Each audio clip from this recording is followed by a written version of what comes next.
Di sebuah rumah sederhana di pinggiran Jakarta, suara tangis Aisyah pecah di ruang tamu yang penuh dengan anggota keluarga. Ayahnya, Pak Hadi, memandangnya dengan tatapan penuh penghinaan, sementara ibunya, Bu Siti, menggelengkan kepala sambil menyeka air mata palsu. "Kamu benar-benar lemah, Aisyah. Bagaimana bisa kamu jatuh cinta pada perempuan? Ini bukan jalan Tuhan," bentak kakak laki-lakinya, Rial, yang langsung disusul tawa saudara-saudaranya yang lain.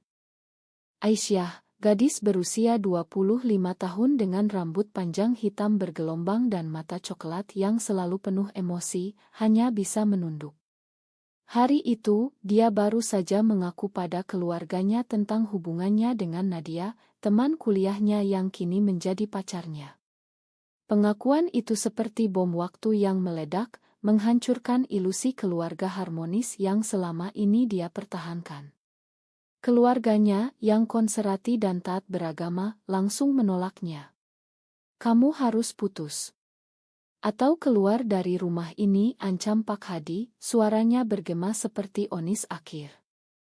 Malam itu, Aisyah tidur di kamar kecilnya, air mata mengalir tanpa henti.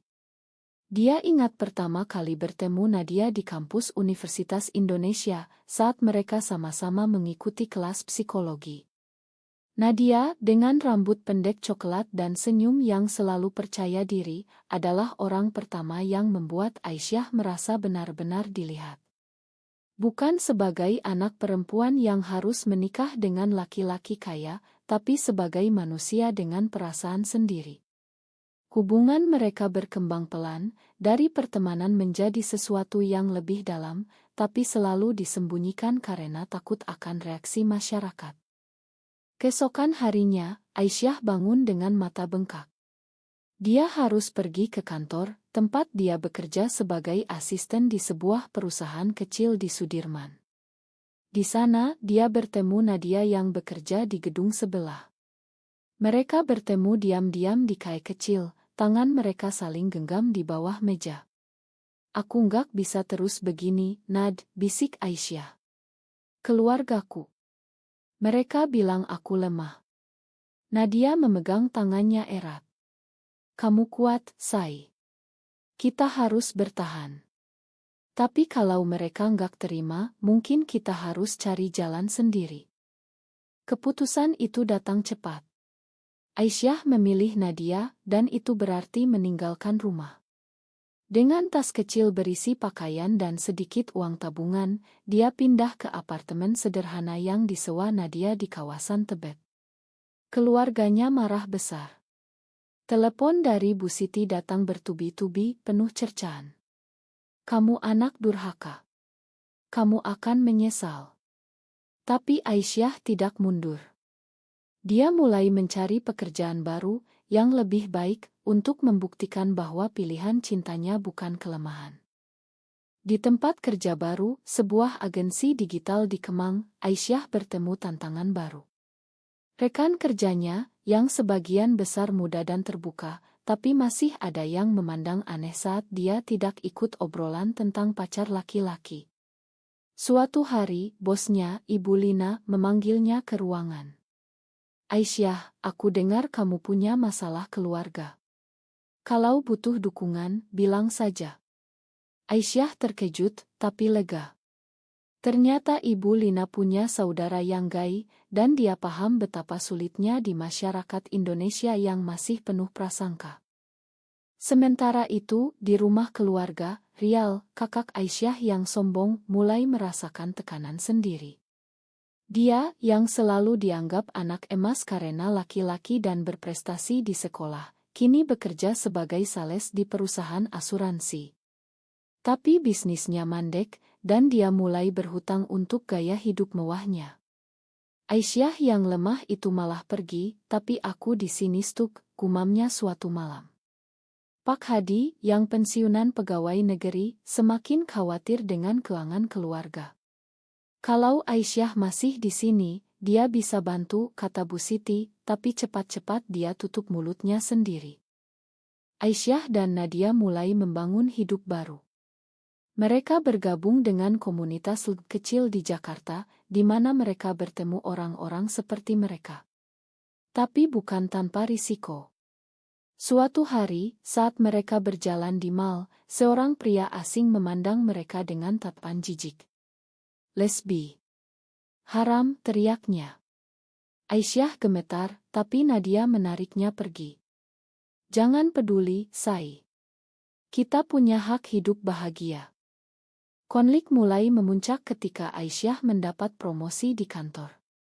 Gaji naik, dan dia mulai menabung untuk mimpi besar, beli rumah sendiri. "Kita bisa punya tempat aman, Nad," katanya penuh semangat. Tapi di sisi lain, keluarganya mulai retak. Adik perempuannya, Laila, yang berusia 20 tahun, diam-diam menghubungi Aisyah. "Kak, aku kangen." "Mereka salah, Kak." Pesan itu membuat Aisyah menangis lagi, tapi juga memberi harapan. Hari-hari berlalu dengan cepat. Aisyah bekerja keras, sering lembur hingga malam. Nadia mendukungnya, memasak makan malam sederhana dan mendengarkan curhatannya. Tapi tekanan sosial tak pernah hilang. Di masjid dekat apartemen, khotbah tentang penyimpangan seksual membuat Aisyah ragu. "Apa aku benar-benar salah, Nad?" tanyanya suatu malam. Nadia memeluknya. "Cinta kita nggak salah. Yang salah adalah mereka yang nggak paham." Akhirnya, setelah 6 bulan, Aisyah mendapat kabar buruk dari Laila. Pak Hadi sakit, dan keluarga butuh uang untuk pengobatan. "Kak, tolong bantu." Aisyah bimbang. Haruskah dia kembali? Atau biarkan mereka merasakan konsekuensi? Keputusan itu akan mengubah segalanya. Aisyah duduk di depan laptopnya, menatap pesan dari Laila. "Ayah sakit parah, Kak. Dokter bilang butuh operasi. Kami nggak punya uang." Jantung Aisyah berdegup kencang. Meski keluarganya telah menyakitinya, darah tetap darah. Nadia yang duduk di sebelahnya membaca pesan itu. "Kamu mau bantu, Sai?" tanyanya lembut. Aisyah mengangguk pelan. "Tapi aku nggak mau mereka tahu aku sukses karena takut mereka anggap aku sombong." Pagi itu, Aisyah mentransfer uang secara anonim melalui rekening Laila. "Jangan bilang siapa-siapa," pesannya. Laila berterima kasih, tapi Aisyah tahu ini hanya permulaan. Di kantor, dia semakin fokus. Promosi kedua datang, membuatnya jadi manajer tim kecil. Rekan kerjanya iri, tapi Aisyah tetap rendah hati. "Ini hasil kerja keras," katanya saat ditanya rahasianya. Tapi dalam hati, dia tahu ini juga karena dukungan Nadia. Sementara itu, di rumah keluarga, operasi Pak Hadi berhasil. Bu Siti curiga dengan uang misterius itu. "Ini pasti dari Aisyah," katanya pada Rial. Rial, yang semakin terlilit hutang, marah. Dia yang lemah itu. Sekarang dia sok dermawan. Dia memutuskan untuk mencari Aisyah. Melalui teman lama, dia tahu Aisyah tinggal di Tebet. Suatu sore, dia datang ke apartemen. "Aisyah, buka pintu," teriaknya. Aisyah membuka pintu dengan hati-hati. Rial masuk, matanya penuh amarah. "Kamu pikir dengan uangmu bisa beli mah? Kamu tetap anak durhaka." Nadia berdiri di belakang, siap membela. "Kak Rial, keluar kalau cuma mau marah," kata Aisyah tegas. Rial tertawa sinis. "Kamu berubah, ya? Dulu nangis, sekarang berani. Tapi ingat, masyarakat nggak akan terima kalian." Dia pergi, meninggalkan Aisyah gemetar. Malam itu, Aisyah dan Nadia berbicara panjang. "Aku takut, Nad. Kalau mereka sebarkan rahasia kita." Nadia memeluknya. "Kita harus lebih kuat. Mungkin saatnya kita cari dukungan lebih besar." Mereka bergabung dengan Ngolg di Jakarta, di mana mereka bertemu aktis seperti Mbak Dewi, yang telah berjuang bertahun-tahun. Kalian nggak sendirian, kata Mbak Dewi. Banyak yang seperti kalian, dan kita bisa ubah pandangan masyarakat. Aisyah mulai aktif di komunitas itu. Dia ikut seminar online tentang hak di Indonesia. Tapi tantangan datang lagi. Di kantor, rumor tentang orientasi seksualnya menyebar. Seorang rekan, Andi, mendekatinya. Aku dengar kamu lesbi. Benar. Aisyah diam, tapi akhirnya mengangguk. Andi tersenyum. Aku dukung kok. Tapi hati-hati, bos besar konserati. Aisyah khawatir, tapi dia tidak mundur. Malah, dia proposal proyek baru yang sukses, membuat posisinya lebih aman. Di keluarga, Rial semakin jatuh. Hutangnya menumpuk, dan dia dipecat dari pekerjaan. Pak Hadi, yang mulai pulih, menyalahkannya. Kamu yang laki-laki, tapi gagal. Aisyah yang perempuan lemah itu malah bantu kita. Bu Siti menangis. Kita salah, Mas. Kita usir dia. Tapi ego mereka masih tinggi. Mereka tidak hubungi Aisyah, malah Rial merencanakan sesuatu jahat, dia ingin sabotase karir Aisyah. Rial hubungi teman di agensi digital, menyebar rumor buruk. Aisyah itu lesbi, gak pantas jadi manajer. Rumor itu sampai ke Ibu Lina. Dia panggil Aisyah. Ini serius, Aisyah. Ada yang bilang kamu penyimpang. Aisyah menangis. Benar, Bu. Tapi itu nggak pengaruh kerja saya. Ibu Lina diam, lalu tersenyum. Aku tahu. Dan aku dukung. Kita abaikan rumor itu. Aisyah lega, tapi tahu ini perang baru. Nadia yang bekerja sebagai desainer grafis juga mendapat tekanan. Keluarganya yang tinggal di Bandung mulai curiga. Kamu gak pernah cerita pacar, Nad, kata ibunya lewat telepon. Nadia bohong, tapi hatinya sakit. Aku harus bilang, Say, katanya pada Aisyah. Aisyah setuju. Tapi siap dengan konsekuensinya. Nadia pulang ke Bandung akhir pekan itu, siap mengaku. Di Bandung keluarga Nadia bereaksi mirip. Ayahnya marah, ibunya menangis. Kamu harus obat. Ini penyakit. Nadia pergi dengan hati hancur kembali ke Jakarta. Mereka usir aku, Say. Aisyah peluk dia. Kita punya satu sama lain. Mereka semakin dekat, tapi luka semakin dalam. Aisyah mulai rencana besar, beli rumah kecil di pinggiran Jakarta. Ini bukti kita bisa mandiri. Konflik memuncak ketika Rial datang lagi, kali ini mabuk. Kamu hancurkan keluarga, teriaknya. Nadia usir dia, tapi Rial pukul pintu. Polisi datang dan Rial ditahan semalam.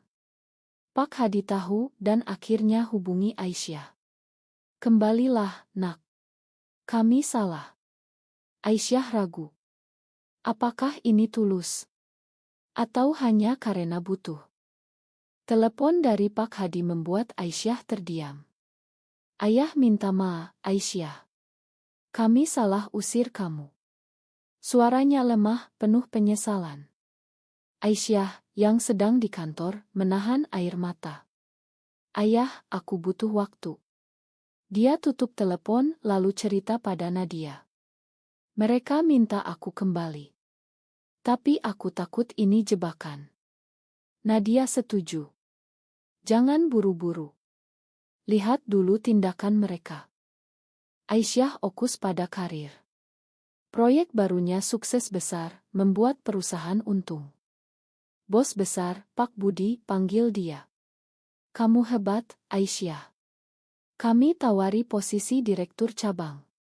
Aisyah terkejut. Ini mimpi. Tapi rumor masih ada. Pak Budi tahu. Aku nggak peduli orientasi kamu. Yang penting hasil kerja.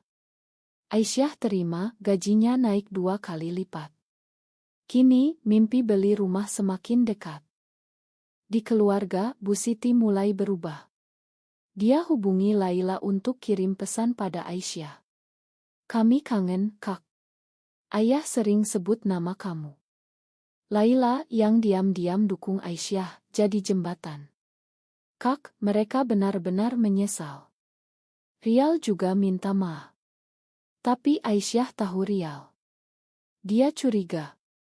Benar saja, Rial rencanakan balas dendam. Dia hubungi media kecil, ingin sebarkan cerita anak lesbian hancurkan keluarga. Berita itu bocor online. Di sebelumnya Twitter, ada thread anonim tentang Aisyah. Wanita lesbian ini usir keluarganya sendiri. Aisyah lihat, hatinya hancur. Nadia marah. Ini pasti Rial. Mereka lapor ke polisi, tapi bukti kurang. Komunitas dukung mereka, sare cerita positif. "Kita lawan stigma," kata Mbak Dewi. Aisyah ikut kampanye online, tulis artikel tentang pengalaman pribadi. Artikel itu viral. Banyak orang dukung, tapi juga banyak hujatan. "Haram. Kembali ke jalan benar," komentar netizen. Aisyah stres, tapi Nadia selalu ada. "Kita ubah satu pikiran demi satu." Nadia sendiri mulai bangun bisnis kecil, desain Grace Relance. "Aku nggak mau bergantung lagi." Mereka saling dukung, tapi tekanan masyarakat membuat mereka sering bertengkar kecil. "Kamu terlalu ekspos, Say."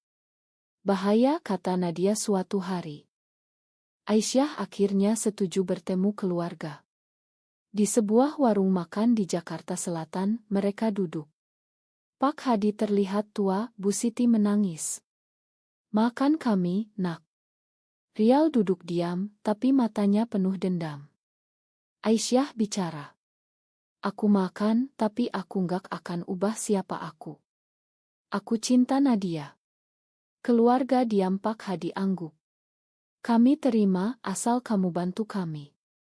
Aisyah marah dalam hati. Ini bukan tawar-menawar. Dia pergi, meninggalkan mereka bingung. Kembali ke apartemen, Aisyah putuskan, dia akan beli rumah tanpa bantu keluarga dulu. Mereka harus belajar sendiri. Nadia setuju. Mereka cari rumah di Bekasi, kecil tapi nyaman. Proses permulai, Aisyah bayar dari tabungannya. "Ini milik kita, Nad." Tapi kabar beli rumah bocor ke keluarga melalui Laila. Rial marah besar. "Dia beli rumah. Sementara aku susah."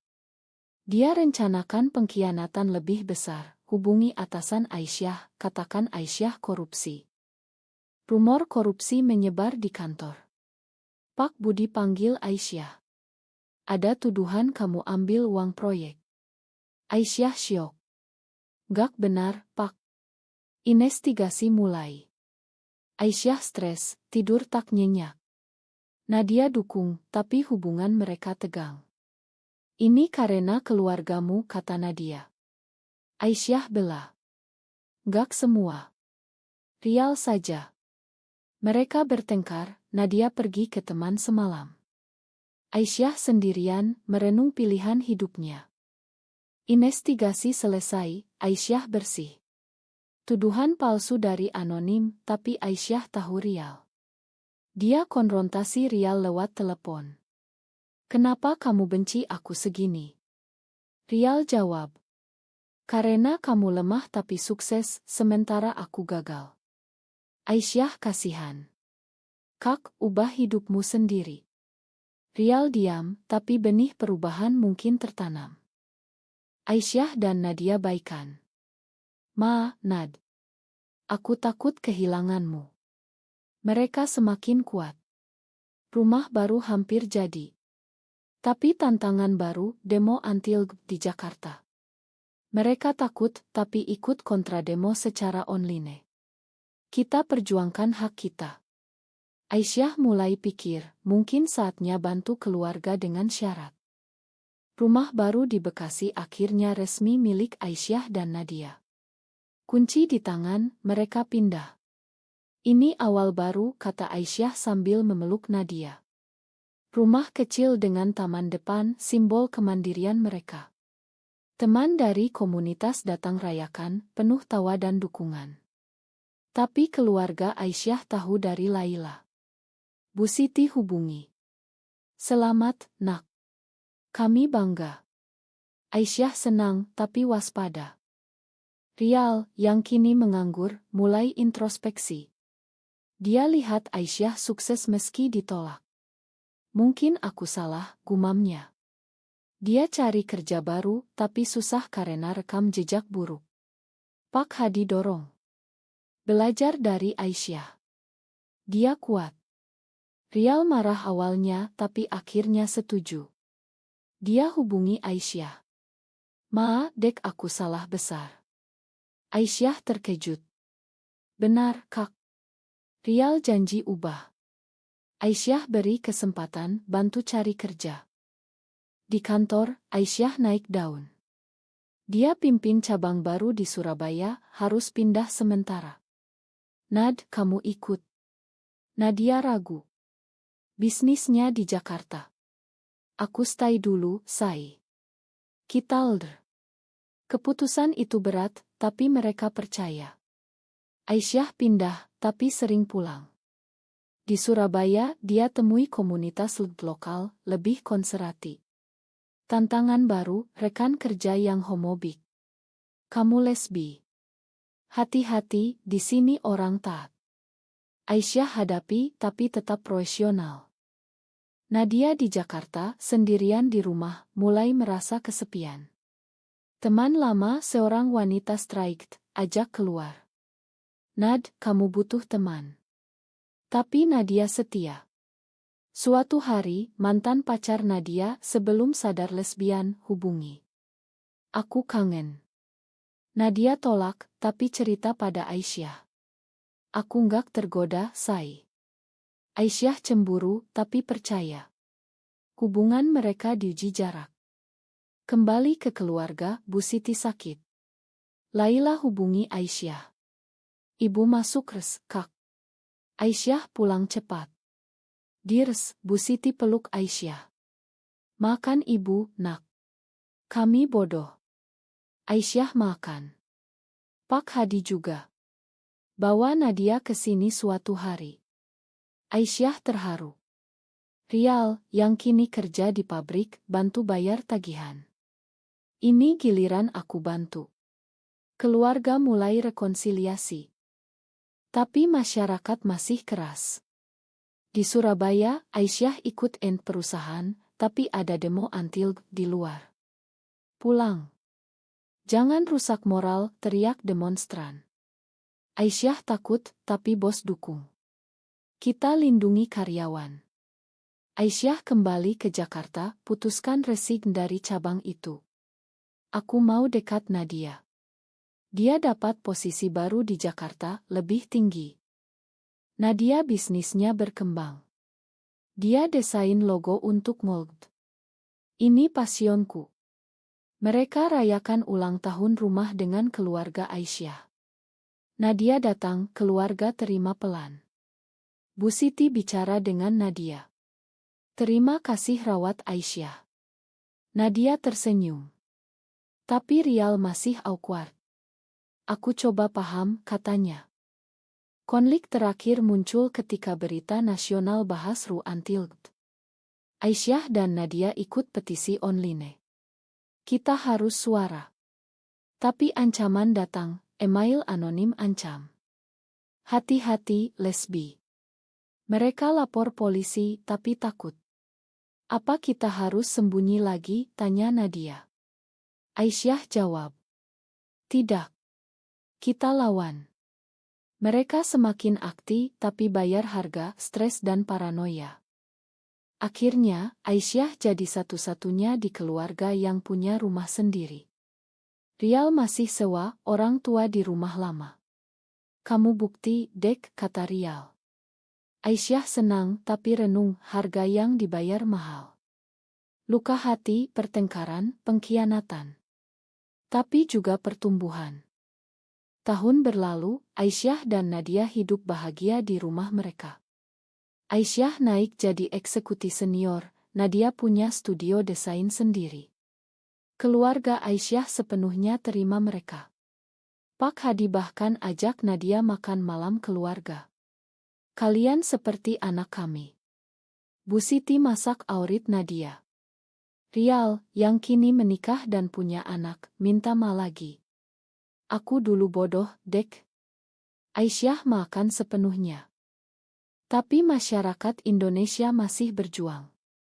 Demo pro dan anti sering terjadi. Aisyah jadi speaker di acara hak asasi. Cinta bukan dosa, katanya di podium. Nadia bangga.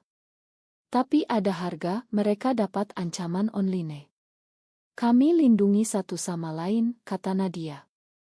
Mereka adopsi anjing, simbol keluarga kecil mereka. Laila, adik Aisyah, kuliah dan dukung penuh. Kak, kamu inspirasiku. Laila bahkan bantu kampanye. Keluarga jadi lebih terbuka. Tapi Aisyah ingat masa lalu, tangisnya yang ditertawakan, pengusiran, pengkhianatan Rial. Semua itu bentuk dia jadi kuat. Tanpa itu aku nggak akan di sini, katanya pada Nadia suatu malam. Suatu hari, Aisyah dapat penghargaan dari perusahaan Wanita Inspirasi tahun ini. Di pidato, dia cerita perjuangannya. Aku dulu disebut lemah karena cinta perempuan. Tapi cinta itu beri aku kekuatan beli rumah, bangun karir, dan rekonsiliasi keluarga. Penonton tepuk tangan. Keluarganya hadir, bangga. Rial bisik. Kamu benar, Dek. Kehidupan mereka stabil, tapi Aisyah renung mautun och. Apa aku salah pergi dulu? Atau benar untuk mandiri? Nadia jawab. Kamu benar. Itu buat mereka sadar. Mereka liburan ke Bali, nikmati pantai. Ini hadiah kita, kata Aisyah. Tapi di Bali, mereka lihat pasangan lain, masih sembunyi. Masih panjang perjuangan, gumam Nadia. Kembali ke Jakarta, Aisyah bantu komunitas lebih banyak. Dia donasi untuk shelter. Ini bayar ke depan. Nadia ikut. Hidup mereka penuh, tapi luka masa lalu kadang muncul. Dalam mimpi, Aisyah lihat keluarganya tertawa lagi. Bangun, dia peluk Nadia. Terima kasih ada untukku. Akhirnya, Aisyah jadi panutan.